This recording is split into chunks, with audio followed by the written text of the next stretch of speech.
You are much more attractive than you could ever think. I mean, just because you've been rejected in your past by peers, girls, boys, even family members on like not even like a romantic level, like just on a base level, doesn't mean anything. Like a good example of this, like a good metaphor to compare it to is like you might like Lamborghinis. You might think they are absolutely priceless and you would trade your life for one. But the guy next door is into Toyota Camrys. And if you gave him the option of Toyota Camry or a Lamborghini, he would either take the Toyota Camry or take the Lamborghini and sell it for money, which is more attractive to him, so that he can buy a Camry and whatever else. You know what I mean? Whatever's more attractive to him. Everyone has their own type. Everyone has their own archetype that they look for, right? Everyone has preferences. Just because you're not everybody's preference does not mean jack shit, I promise you. Doesn't mean jack shit. There's a person out there for every one of you, for everybody.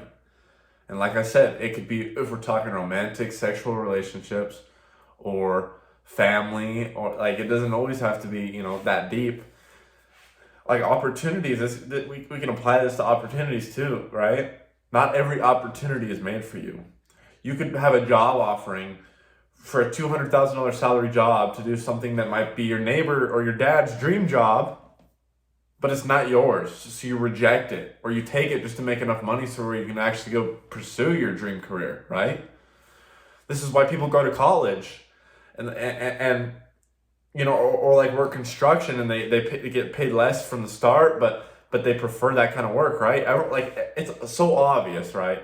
And we look past the fact that everyone has a preference so often because of this, mainly because of social media. We look at everything that happens on social media, like we look at the beauty standards, we look at the intellectual standards, the financial standards, and we say, okay, that is the baseline. That is what defines success, money, and looks, right? Or intelligence too. This is what defines being sexy.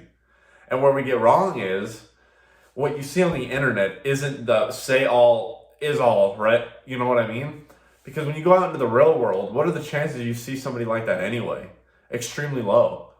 If that was the golden standard for everybody to like, everyone would look like that. Everyone would act like that. But no, you see millions of people that are married, and millions of people in certain job opportunities and good friendships and relationships that aren't exactly perfect, that aren't the golden standard that you see on social media, that aren't the girls with the fake big knocks and the guys with the fucking fake, you know what I mean? The guys that are on trend and all these steroids, or even down to like the guys who have Lamborghinis and they do the gold digger pranks. Like you see that shit and you're like, damn, I wish I could do that. Like, he's the golden standard. He gets options. Like, first of all, you aren't in his situation.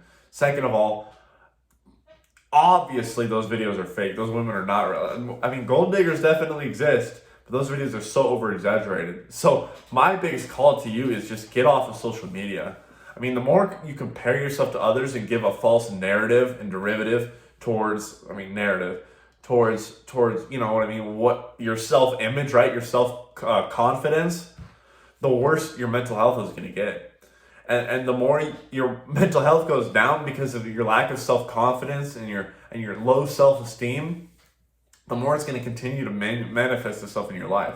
Because you're starting to think you're unattractive, because you're not that golden standard, because you think people look past you because you're ugly, you're not strong, you're not fit, you're not skinny, you're not fat, whatever, the more these situations are going to happen to you, right? You're going to look at someone, and instead of having the confidence, for example, to go approach them, you're going to sit back and be like, oh, they don't like me because I'm fat. They're not going to like me. So you reject that opportunity to where it could have been something great, but instead you sat back. So you are directly impacting your future and your timeline just by letting bullshit get to your head. I mean, everyone has something for them. Whether it's your time right now or not, everyone has something for them. I get down on myself a lot because of, like, on the romantic side of relationships with myself, I've had two, failed, ended serious relationships by 19 years old. I mean, it's not a crazy number, but I'm kind of glad it's not. I'm kind of glad I didn't go slut around and do what fucking most people do, right? Men and women. But it gets down to me because I look at people around me and like they're married at a young age, or they've had multiple partners and they've been treated like they've just been happy relationships where they're just absolutely gold, right? The woman treats the man like a king and the man treats the woman like a queen, and it's just something so pure. And for me, like, I've had close to it and certain, like, I'm not gonna like get too specific in the details because, you know, that's not what I'm here to do. But point being, I get jealous because I haven't reached their standard, right? The standard that I'm seeing. But what I continually have to tell myself and remind myself and understand is that that relationship has its time for me. And it has its timing from the universe and from God, and it's not here for me yet, right? Whoever I am a preference to, like whatever kind of woman, like I'm their preference, I will show up in their life at the right time. You see what I mean? That Lamborghini isn't just going to show up on your doorstep because you like them. Sometimes you got to settle with the Honda Civic. Not settle, but like, you know what I mean? Work your way towards that Lamborghini and be patient for it because you have a preference.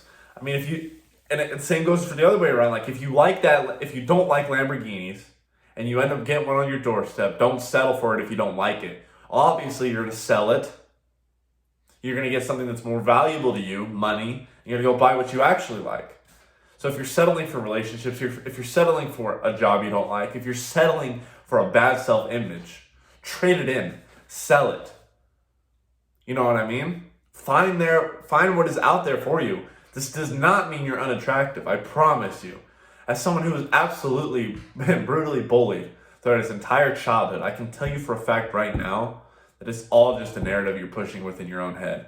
After I got out of school and realized that the bullies were insecure themselves and they had a way of looking at people and I was an outsider, I kind of started to understand and like see where they came from and understand that like everyone is in their own world, everyone has their own preferences, and that doesn't make you unvaluable.